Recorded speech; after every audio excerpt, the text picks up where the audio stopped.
परम गौरवास्पद क्षण है।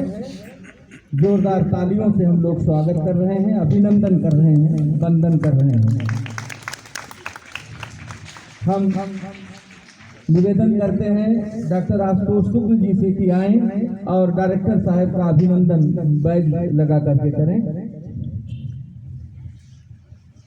डॉक्टर संदीप मिश्र जी का स्वागत करते हुए डॉक्टर आशुतोष शुक्ल जी तथा डॉक्टर ओपी द्विवेदी सर से आग्रह करते हैं नरसिंह महाविद्यालय के प्राचार्य जी का स्वागत बैज लगा करके करें।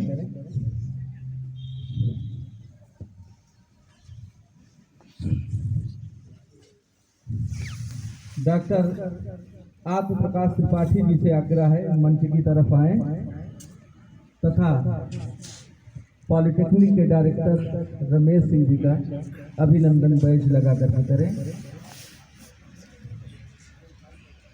डॉक्टर धर्मेंद्र बहादुर सिंह जी से आग्रह है आए बैज लगा करके बिफार्मा के प्राचार्य जी का स्वागत करें। राजेश सिंह जी से आग्रह है मंच की तरफ आए पॉलिटेक्निक कॉलेज के प्राचार्य जी का अभिनंदन बैज लगा करके करें।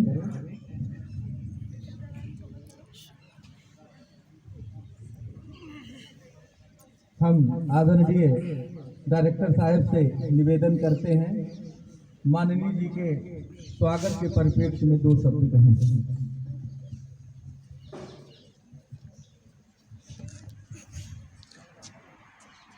आज 75वें गणतंत्र दिवस के अवसर पर एसडीएम ग्रुप ऑफ इंस्टीट्यूट के संस्थापक, तमाम संस्थानों के प्रबंधक, संरक्षक, हम लोगों के गुरुदेव, माननीय मंत्री जी, आज उच्च शिक्षा के अपने सबसे बड़े कैंपस में ध्वजारोहण में आप आए। आपका अभिनंदन, स्वागत। महाविद्यालय परिवार पूरी तरह से छात्र छात्रा सब आपका अभिनंदन एवं स्वागत करते हैं। आपकी परिकल्पना इस महाविद्यालय को या ग्रुप ऑफ इंस्टीट्यूट को जो दिशा और दशा आप चाहते हैं उस हिसाब से लगातार सबके सहयोग से फलीभूत हो रही है। आज 75वें गणतंत्र दिवस पर माननीय जी लगातार अभी बहुत कम ऐसा हुआ है कि जब अपने ध्वजारोहण में शामिल न हुए हो, कहीं बाहर रहने के कारण कभी हो सकता है न हो। आपका आशीर्वचन 2004 से आज तक 15 अगस्त 26 जनवरी के लगातार पावन अवसर पर मिलता है। हम सबका हौसला बुलंद होता है। महाविद्यालय परिवार और एसडीएम ग्रुप आपका सब तहे दिल से स्वागत अभिनंदन करता है। इसी कड़ी में मैं चाहता हूं कि माननीय जी बच्चों को, हम लोगों को 4 शब्द अपना उद्बोधन माननीय जी हम लोगों को आशीर्वचन दें। इसी सब वाणी के साथ विराम दें।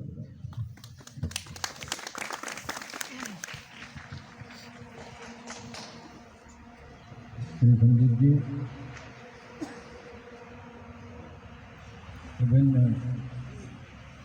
संस्थाओं के प्राचार्यगण, सम्मानित प्राध्यापक, प्राध्यापिकाएं, विभिन्न संस्थाओं के छात्र एवं छात्राएं, आज पूरा देश बड़े हर्षोल्लास से गणतंत्र दिवस मना रहा है। गणतंत्र दिवस हम लोगों की लोकतंत्र में पूर्ण निष्ठा का प्रतीक है। आप सब लोग जानते हो आज़ादी हमको 15 अगस्त 1947 को मिल गई, लेकिन देश विभाजित भी हो गया। गांधी कभी नहीं चाहते थे ये देश टूटे, विभाजित हो। पिछले बार उन्होंने कहा कब मेरी लाश पर ये देश विभाजित होगा, जब तक मैं जिंदा रहूंगा तब तक राष्ट्र विभाजित नहीं हो सकता। लेकिन कुछ लोगों ने इनको ठान रखा था धर्म के नाम पर, संप्रदाय के नाम पर इस देश को विभाजित करने के लिए, और विभाजित किया हुआ है। लेकिन विभाजन के बाद हम जब अपना संविधान बनाने लगे तो हमने सुनिश्चित किया था सर्वसम्मत संवैधानिक सभा के भीतर हम लोकतंत्र में ही विश्वास करेंगे, लोकतंत्रात्मक पद्धति ही रखेंगे। इस पर किसी को कोई मतभेद नहीं था पूरे कॉन्स्टिट्यूशन असेंबली में। हम लोगों को सौभाग्य है हमारे जनपद के पंडित मनुष्य दत्त उपाध्याय उस कॉन्स्टिट्यूशन असेंबली के मेंबर थे, सम्मानित सदस्य थे। लेकिन हम गणतंत्र बनाए या कुलीन तंत्र बना ले या फिर ब्रिटेन की जैसी रास्ता ही बना दिया। लोकतंत्र रहेगा, लेकिन इन तीनों में कौन प्रथम नागरिक बनेगा, ये पूरे काउंसिल असेंबली में बड़ा चर्चा का विषय रहा, बड़ा विवाद का विषय रहा, बात का विषय रहा। अंत में सब लोगों ने सर्वसम्मत फैसला किया कि राजतंत्र में, अगर राजतंत्र को बनाए तो राजा किसको बनाएंगे? इस देश में कोई एक राजा तो था नहीं, रजवाड़ों की फौज थी इस देश के भीतर, इसलिए राजा तो हम बना नहीं सकते थे, आपस में लड़ने लगेंगे सब लोग। अब कुलीन तंत्र अगर समाज के कुछ एलिट क्लास को हम बनाने की बात करें, जिनको कुलीन कहते हैं समाज में, तो बहुत बड़ा देश है ये, हजारों लाखों कुलीन है इस देश के भीतर। इसलिए फैसला हुआ कि हम 26 जनवरी को जिस दिन अपना संविधान लागू करेंगे वो संविधान गणतंत्रात्मक संविधान के नाम से पूरी दुनिया में जाना जाएगा। अर्थात हमारा जो प्रथम नागरिक होगा, राष्ट्रपति, अलग अलग नामों से दुनिया में अलग अलग लोग उसको लेते हैं। जैसे जर्मनी में उसको चांसलर कह देते हैं लोग, हम अपने यहाँ राष्ट्रपति कहते हैं। कहेंगे सम्राट आज भी चलता है, ब्रिटेन में चलता है, स्विट्जरलैंड में चलता है, स्वीडन में चलता है। लेकिन हमने तय किया कि हमारा जो प्रथम नागरिक होगा, राष्ट्रपति होगा, वो भी जनता के द्वारा निर्वाचित होगा। इसमें थोड़ा मतभेद था, जनता सीधे चुने या जनता के प्रतिनिधि। अंत में फैसला हुआ कि जनता अगर सीधे चुनेंगे तो प्रधानमंत्री और राष्ट्रपति में बड़ा विद्रोह हो जाएगा कि वो भी जनता से चुन के आए, हम भी जनता से चुन के आए हैं, अधिकार किसके पास ज्यादा हुआ। इसलिए जनता के प्रतिनिधि ही चुनेंगे हमारे राष्ट्रपति, प्रथम नागरिक को, और जो राष्ट्रपति बना वही इस देश का गणतंत्रात्मक संविधान का सर्वोच्च व्यक्ति है।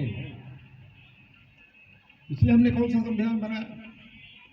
गणतंत्रात्मक लोकतंत्रात्मक सरकार बना दिया, संविधान बना। गणतंत्र होगा तो लोकतंत्र होगा ही होगा, कंपल्सरी। और आपने देखा हमारे साथ आजाद हुआ पाकिस्तान, जिन्ना के मरते ही वो चला गया सैनिक शासन में, तानाशाही आ गई वहां। लेकिन आज भी हम लोकतंत्र में मजबूती से खड़े हैं, और आज तो दुनिया का सबसे बड़ा लोकतंत्र हमारे पास है। पाकिस्तान खंड खंड हो गया था, फिर टूटने के कगार पर खड़ा है। तो लोकतंत्रात्मक गणतांत्रिक पद्धति जो है, जो हमने स्वीकार किया इस देश के भीतर, वो इस बात को संकेत करती थी, प्रतीक है हमारे देश का कोई भी व्यक्ति, चाहे जिस धर्म का हो, चाहे जिस संप्रदाय का हो, चाहे जिस जाति का हो, चाहे गरीब हो, चाहे अमीर हो, चाहे छोटा हो, चाहे बड़ा हो, कोई भी अगर क्षमतावान व्यक्ति है इस देश का प्रथम नागरिक बन सकता है। हमने बनाया भी सबसे पहले राष्ट्रपति डॉक्टर राजेंद्र प्रसाद जी हमारे हुए, जो गणतंत्र के सबसे बड़े पुरोधा रहे। और हमने तो ऐसे लोगों को बना दिया राष्ट्रपति इस देश में, इस संविधान ने बनाया, जो मछुआरे के रूप में काम करते रहे। डॉक्टर अब्दुल कलाम आजाद, डॉक्टर अब्दुल कलाम साहब, उनका पूरा परिवार मछुआरा था। वो अभी बचपन में मछुआरे का काम करते थे, अखबार बांटा करते थे, लेकिन इस देश के गौरवशाली राष्ट्रपति बने हुए, महान वैज्ञानिक बने हुए, बिना जात, बिना भेद, बिना धर्म, बिना संप्रदाय के भेद किए हम लोगों ने इस देश के भीतर गणतंत्रात्मक पद्धति को मजबूत किया है। सवाल था उस समय भी, आज भी है। आजादी मिल गई, एक हम संप्रभु राष्ट्र हो गए, पूर्ण संपन्न राष्ट्र हो गए, लेकिन उस समय भी सवाल था, आज भी सवाल है, आगे भी शायद कुछ दिन तक रहे सवाल है। राजनीतिक स्वतंत्रता तो मिल गई, लेकिन सांस्कृतिक स्वतंत्रता और आर्थिक गुलामी अभी भी हमारी नहीं गई। जो लोग इतिहास पढ़ते होंगे उन्होंने पढ़ा होगा, आजादी के बाद जब सरदार पटेल पहली बार गुजरात गए तो उन्होंने समुद्र का जल लेकर के संकल्प किया। जिस सोमनाथ के मंदिर को 17 बार तोड़ा है लोगों ने आकर के, और 17 बार तोड़ने के बाद 17 बार बढ़ गया हो, इसका मतलब इस देश के नागरिकों की कितनी बड़ी आस्था है मंदिर के भीतर।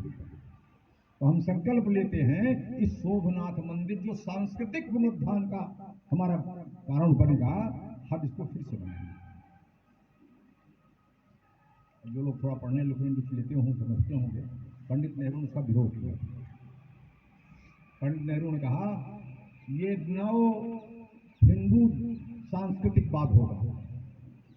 पंडित नेहरू ने सब,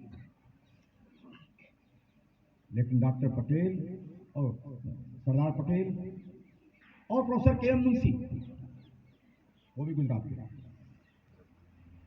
दोनों ने दृढ़ता पूर्वक सांस्कृतिक पुनरुत्थान के लिए, सांस्कृतिक स्वतंत्रता के लिए, गुलामी के प्रतीकों को खत्म करने के लिए, इस राष्ट्र के स्वाभिमान को जगाने के लिए उन्होंने सोमनाथ का मंदिर बनाया, भव्य मंदिर।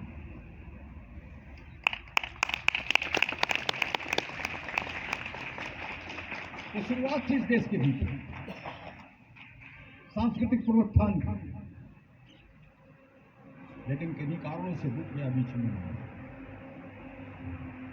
और जिस राम तो हम जन्म से लेकर मृत्यु तक जिसका नाम लेते हैं,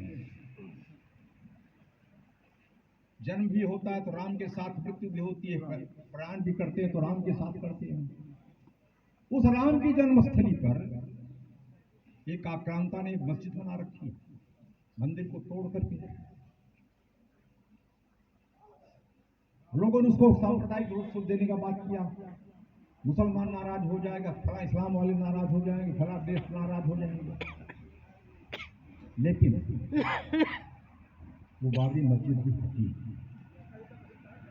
राम की जन्मभूमि पर मोदी जी को तो बधाई देते हैं इस आज के दिन में।